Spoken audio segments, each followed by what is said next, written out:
comedian David Boyle, and I'm quitting alcohol. So there's been a couple of big deaths today, and like the comedian Mark Norman tweeted, it was the blackest man in the world and the whitest man in the world who died today. The black one was DMX, and who didn't love fucking DMX? Especially if you were in high school at any time in the 90s. DMX was the fucking shit. He had great tunes. He was in that movie, Romeo Must Die. If at first you don't succeed, you can dust it off and try again. Dust yourself off and try again. That's not his song. That was Aaliyah, another black celebrity sacrifice to the Satanists. But that song was out of the movie Romeo Must Die, which DMX was in. I used to love DMX's music. I used to just turn the light off in my room, put on some fucking DMX, and then just get lost in a world where I'm killing my friends and people in my neighborhood. It was great. I actually used to. This is later on. This is way later on. Like, this is in my mid-20s. I'd come home drunk every now and then, and I would go on like a Tupac YouTube bender.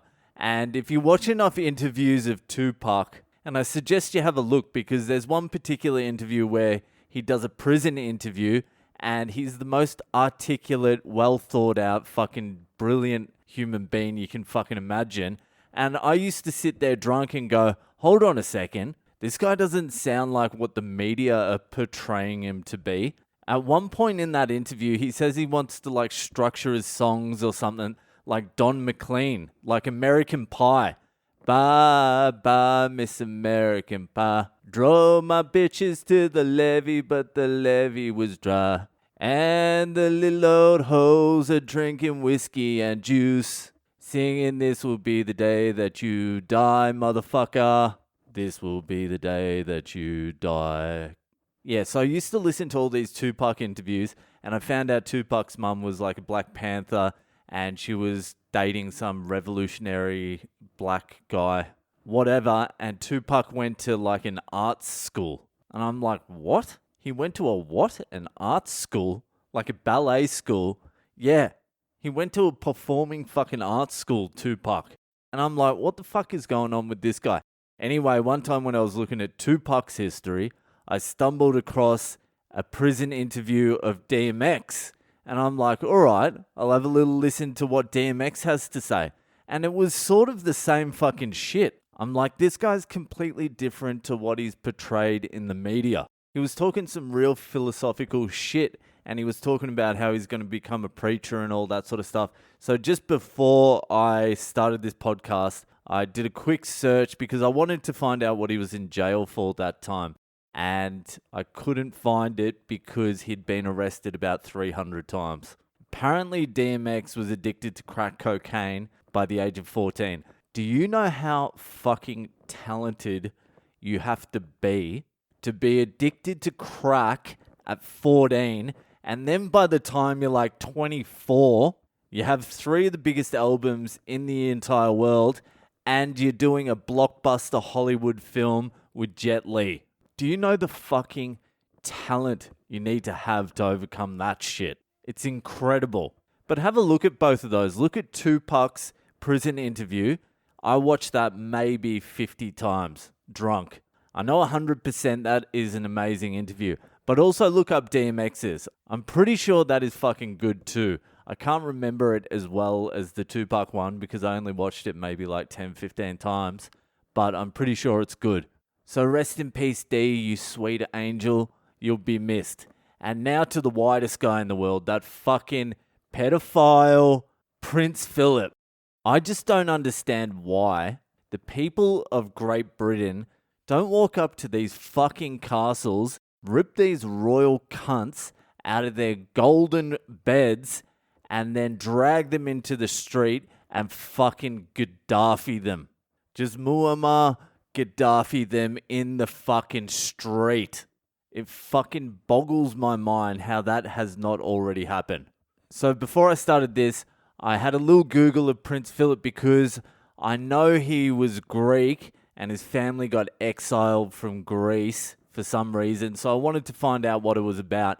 And I found out this fucking Prince Philip cunt, he wasn't just some fucking clown. I thought he was just some semi-retarded fucking relic from the past that just sits next to the Queen and like fucks kids every now and then. But he's not. He's royal blood too.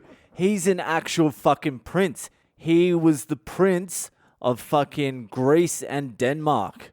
I don't know how you become the prince of Greece and Denmark. What do? Do you eat souvlaki's and clogs, do you? And I know clogs are Dutch and not Denmark, but I know nothing about Denmark besides the Prince of Denmark is married to some fucking bogan Australian from Tasmania. So that's it. I don't know anything else about Denmark. So Denmark, you're now the Netherlands. So yeah, back to Prince Philip. Turns out Prince Philip was already a fucking prince, but his family got exiled from Greece because they fucked up something in World War I or something like that. So I looked up Prince Philip's dad because Prince Philip was only 18 months old or some shit like that when his family was exiled from Greece. So I look up Prince Philip's dad, who was Prince Andrew of Greece and Denmark as well.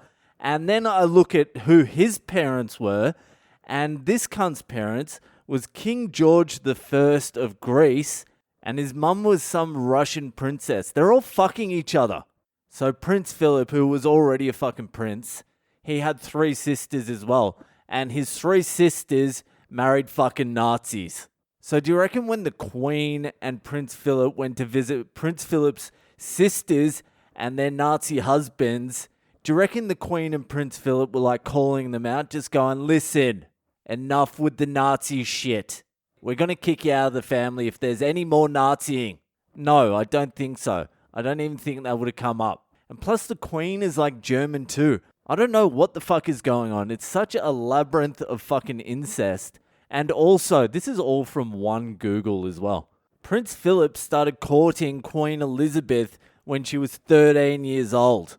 She was 13, he was 18. They were writing letters to each other. He was seducing her through letters. Back in the day, if you're writing letters, that's pretty much sexting. I'm sure if you go through those old letters, Prince Philip is asking how much hair is down there. For sure. Anyway, rest in peace, DMX, and yeah, the other cunt's dead. Alright, that is it for tonight, and I'll see ya the fuck later.